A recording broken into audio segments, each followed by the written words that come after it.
Good morning. It's the 19th of October. Last night we had a really good freeze. My carrots should be in pretty good shape. The other day I picked some onions and I picked a couple of carrots, but I was looking for this freeze so that it would kind of make the carrots a little sweeter. Everything else, because of the freeze, is pretty well suffering, so I'm glad I got the rest of the tomatoes and peppers off the vine before then.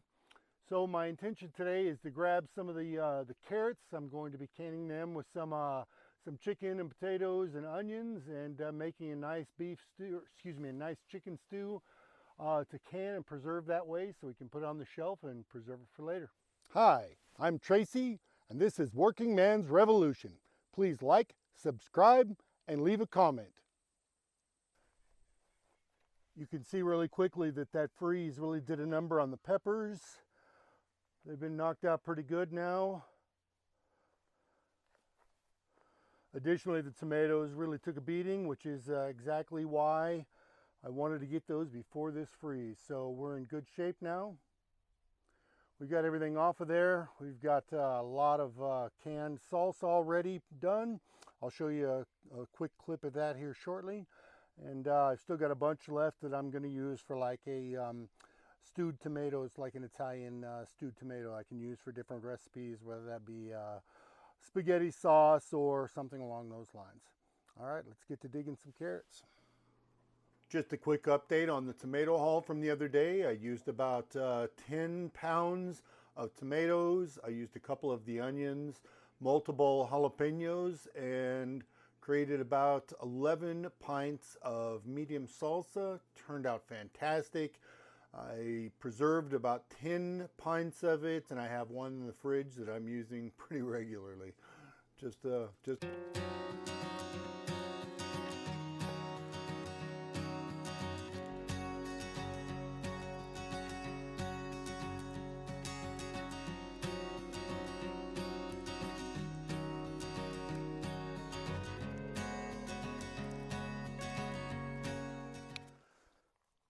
So in the chicken stew as well, I plan on putting, depending on the size of the onion, close to one onion. Maybe if it's a large onion, we'll put a half of an onion in there. So I'm going to pick about 8 or 10 of these onions, and we'll take those in as well.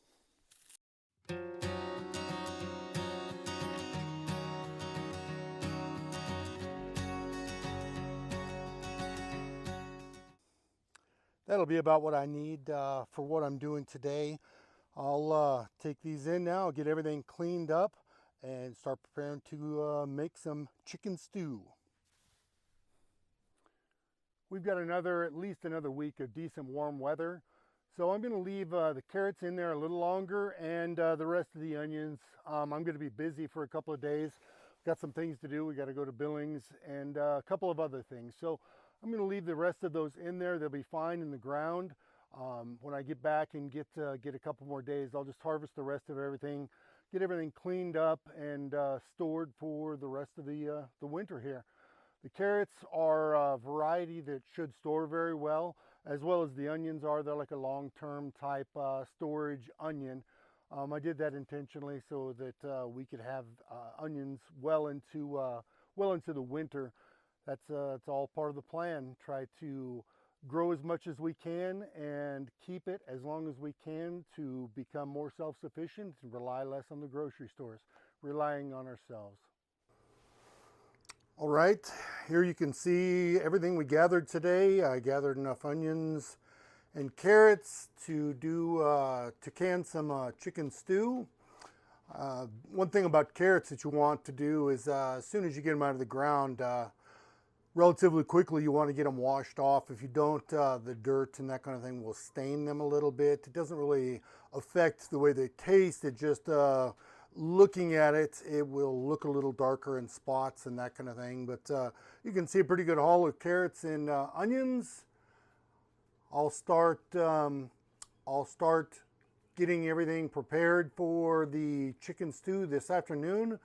Get the chicken diced and carrots cut up, onions cut up, and we'll start packing those into the quart jars, and I'll go through that as we do it. Good afternoon. We're back. In the last part of the video, you saw me gather up the carrots And the onion, what I've done with the carrots and the onion is I've cubed those. I've left them relatively in relatively large pieces. Similarly, I cubed the chicken. I've left it in large pieces as well. I have only chopped this much of the potato at this point. The reason is I don't want them to start to get oxidized and brown or anything like that. The potato can do that pretty quickly. So all I've done though is chopped everything. The reason I chop everything is in the pressure canning process, it gets boiled for, and that will break down the potato and the chicken, carrots, and that kind of thing, and they'll get softer. I don't want tiny little pieces, and I don't want everything to turn into mush. So I leave it in a larger cube than I would normally. That will ensure that when we do open a jar of the chicken stew later, we'll still have good bite-sized pieces of carrots, onion, chicken, whatever. Another thing I want to cover is that this is not a video on how to pressure can. I have just a simple process that I follow through, and this is simply just a walkthrough on what I do to create a chicken stew that I pressure cook.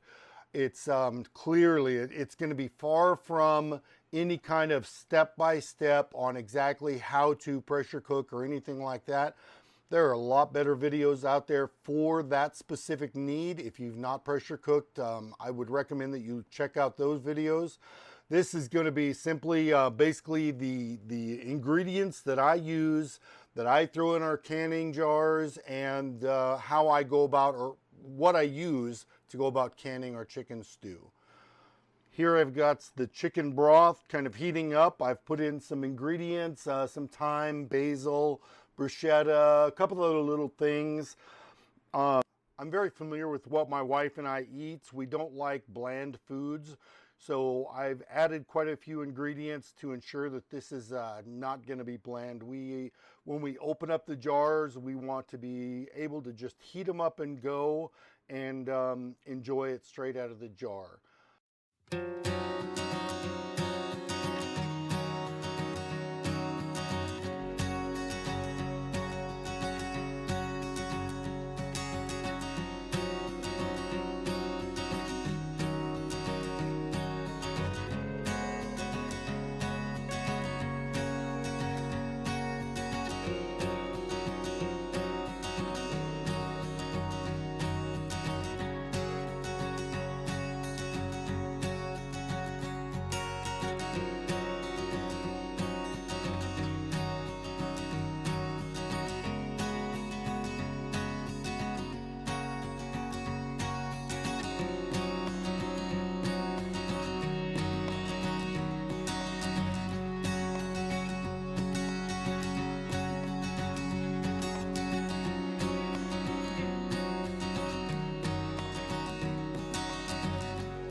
So with the chicken, the carrots, potatoes, and onions that we had, I was able to can 11 full cans. I ran out of chicken. I've still got some carrots and onions remaining. I will probably thaw out a little beef stew meat and process that as well. Right now, what I'm going to work on is getting this chicken stew into our pressure cooker and getting it all processed. I hope you enjoyed the video. Have a great day.